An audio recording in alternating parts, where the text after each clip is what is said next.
It's quite simply a huge game for Algeria. The World Cup might be still 2 years away, but it very much feels like the pressure is on. All that hard work by Belmadi seems to have gone. The 6 points that he earned, thrown in the bin by Vladimir Petkovic. And listen, it doesn't matter how well we play, if we play poorly, if we have one shot, we have got to beat Uganda. We need all the luck we can get. We need a fluke. We need an own goal. Obviously, Stolhidja as well. We need to pray for the win. Listen, it doesn't matter how. If we play world class and lose, it's not going to do us any favours. That's right. Uganda versus Algeria. Monday afternoon. Kick-off at 5 p.m.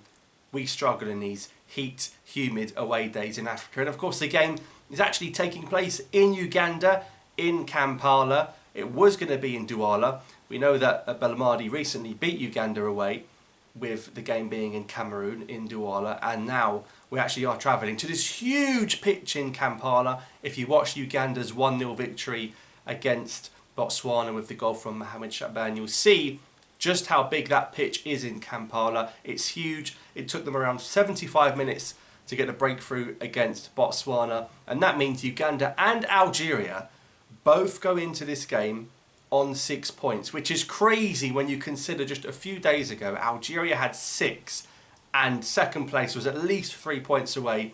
We're now in a situation where Algeria, Guinea, Mozambique and Uganda are all sitting pretty, all 4 sides on 6 points, and all 4 sides playing each other, because Guinea are taking on Mozambique as well on Monday, and that is going to be a really crucial game as well. Algerians, you'd say, have got to be supporting Mozambique on Monday too, because we need Guinea to drop points elsewhere. They've picked up all 3 points in Baraki.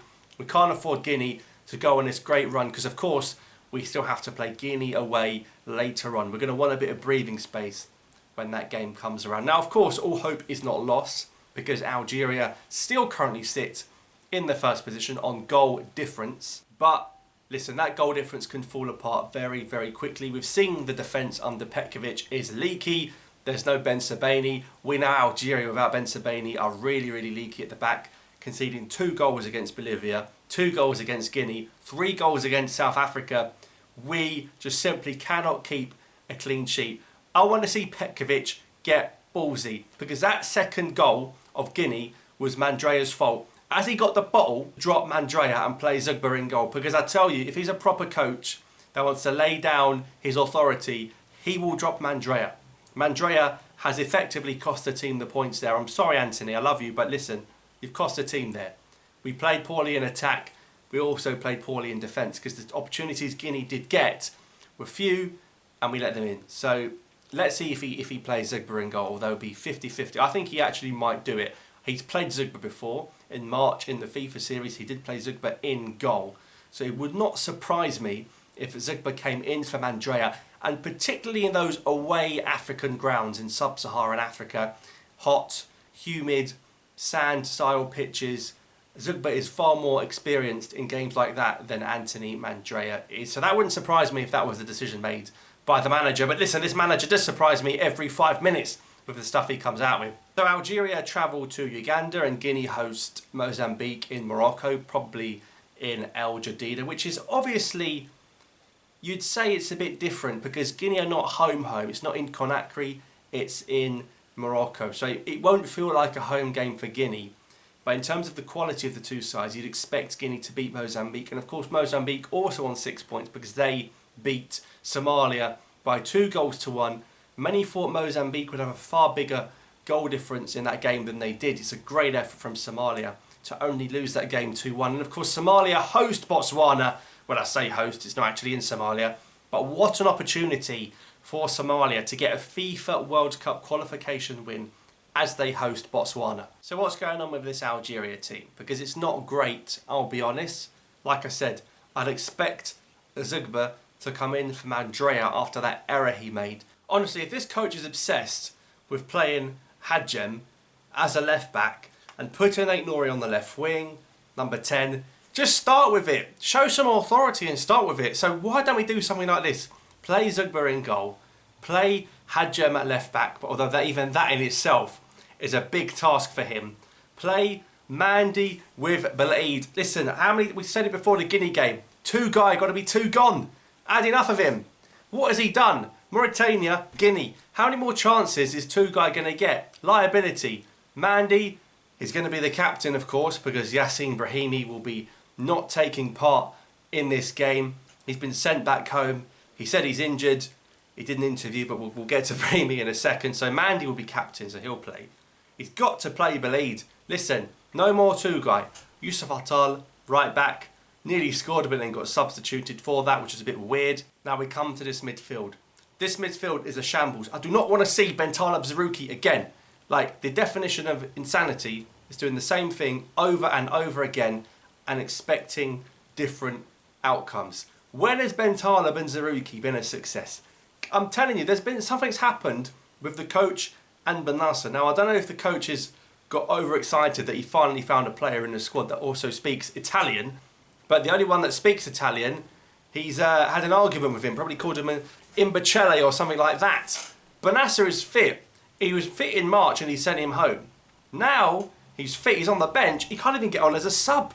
We can't even get Benassa on as a sub. If Benassa doesn't start this game, and I'm telling you, he is our most important player, literally the player of the tournament as a kid, when we won the AFCON, he's had a bust up with him.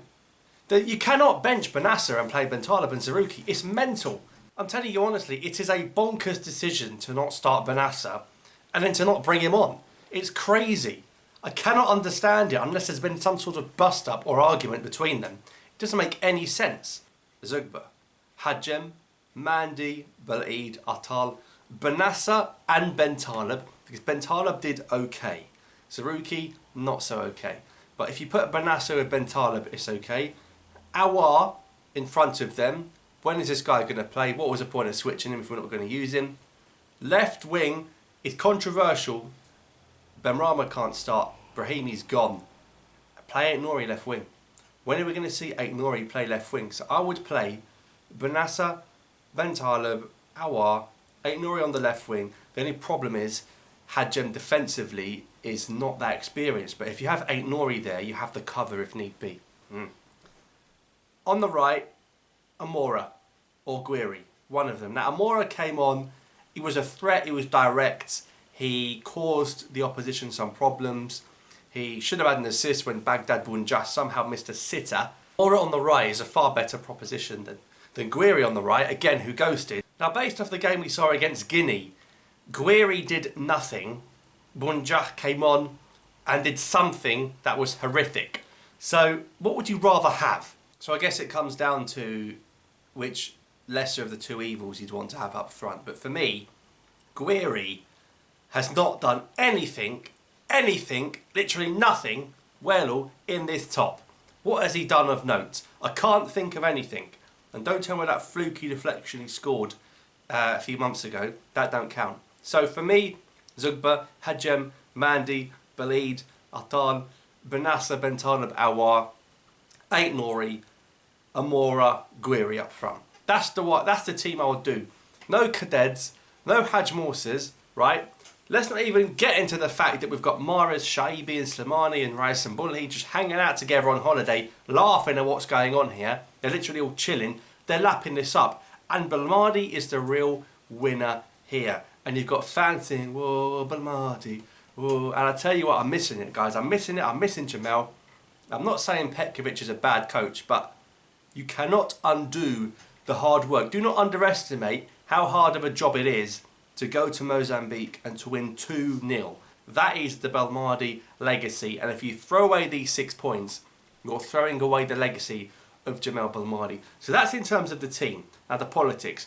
Brahimi doing an interview, like some sort of reality show. Is this the captain? This is the captain. And a couple of fans have said they want him out the team and he's going back to Doha. This is the mentality that isn't right. This is the one that leads. This is the captain, El Capitano.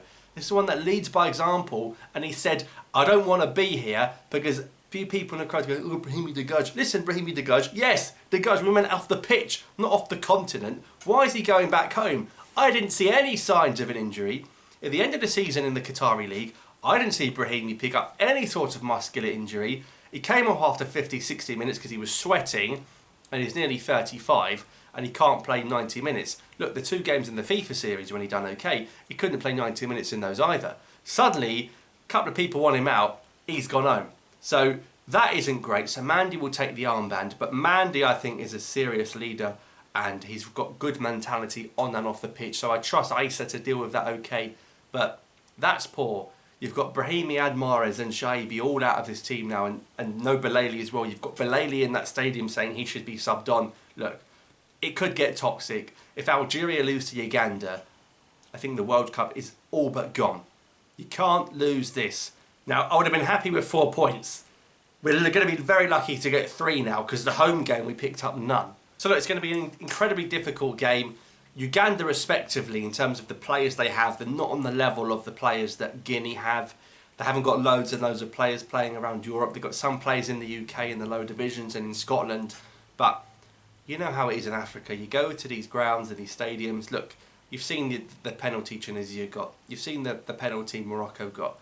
Algeria never ever get those decisions, and ultimately we have to deal with that. I mean, we don't get these sorts of things going our way. You got Tunisia's group where Equatorial Guinea have got 6 points wiped and then the ghost pen. You got Morocco's group where Eritrea withdrew and Congo didn't even turn up to play against Niger. So we've actually got to do the work here. But yeah, I'm very nervous about this game. I'm very, very nervous. I think we will win. I think we will win. It won't be easy, but I think the quality will shine through. And that's no disrespect to Uganda, because right now they have the same points as us. And we have experience playing this team because we played them home and away and beat them home and away in the qualifiers for the AFCON that just happened. So it's not like we're unaware of what they have to offer. But we never played them in Uganda. We played them in Cameroon and we played them at home in Algeria. So it's going to be a different ball game. Now, Uganda being on 6 points is going to give the fans a huge lift in Kampala. They're going to think, oh my God, Uganda have a genuine chance to make a World Cup, and they're playing Algeria in a poor form, in a 1-win-in-6 situation. So if any team wants to play Algeria, it's now. Bereft of confidence, like I said, 1-win-in-6, can't keep a clean sheet to save our life. And look, if we lost to Mauritania, there's no reason why we can't lose to Uganda. So it's going to be incredibly, incredibly difficult, but the quality should shine through. And with the bench we have, you know, you've got players like Hajim also will be on the bench now because Brahimi's gone home. But Belid should play. So I'm expecting a far better performance from everyone involved. But look, these qualifiers, there's no easy games. You've got Congo going to Senegal and getting a point. You've got Nigeria and South Africa drawing. Lesotho are top. Lesotho are top of their group. You've got Sudan, top of the group with Senegal and Congo. Now, I'm not saying they're going to qualify, but there is a long way to go. You've got Madagascar beating Comoros, and they've put themselves in the mix. Ghana beating Mali. So, look, 3 games played, 7 games to go. It's not going to be easy, but it's not done. Even after this, it's 6. The problem is when we return to this next year, Guinea are going to host Somalia. And respectively, Guinea will thrash Somalia because they'll know it could come down to the goal difference. So keep an eye on the goal difference. Algeria might regret only beating Somalia 3-1. Because if Guinea beat them 6-0, their goal difference is going to be way, way higher. And Guinea still get to play Somalia twice. So it's not ideal. Algeria, if it comes to the goal difference, they're going to be kicking themselves. So let's see what happens. We're going to hope Guinea and Mozambique draw. And we're going to hope Algeria win. And then it'll be 9-7-7-6. So that would put the control back in Algeria's hands. But it's going to be nervy. We've made it more difficult for ourselves. If Algeria fail to win this game in Uganda, it's going to be very difficult to make it to the World Cup. And you look at that squad and you see you can't bring in Mahrez, Belaley or Shaibi or any of these players. And I'm saying you're going to have to play a left back at left wing. Ben Rama contributed to the goal. I wouldn't be surprised if he played him because of the little chip that led to the own goal. Amora, Bunja are pushing Guiri for a start in those areas. We haven't got an out-and-out right winger. Benzia as well is a player that was poor. He was actually good defensively, but going forwards he barely offered anything, but I don't blame him. He was shifted out to the right wing and that's not his natural position. You cannot drop Mahrez. I mean, you can drop Mahrez, but not to play Benzia. I mean, if Adam Ounas is fit and available in Boitnani, you can maybe understand the Mahrez one, but all the power goes to Mahrez and Belmadi if Petkovic does not win this game. If he takes no points from these two, it is embarrassing. Wallahi, it's embarrassing. So we've got to do something. Look, there's no easy games in Africa. I hope we can get the job done. So let me know your thoughts in the comments down below. Thanks for watching, and I'll see you next time.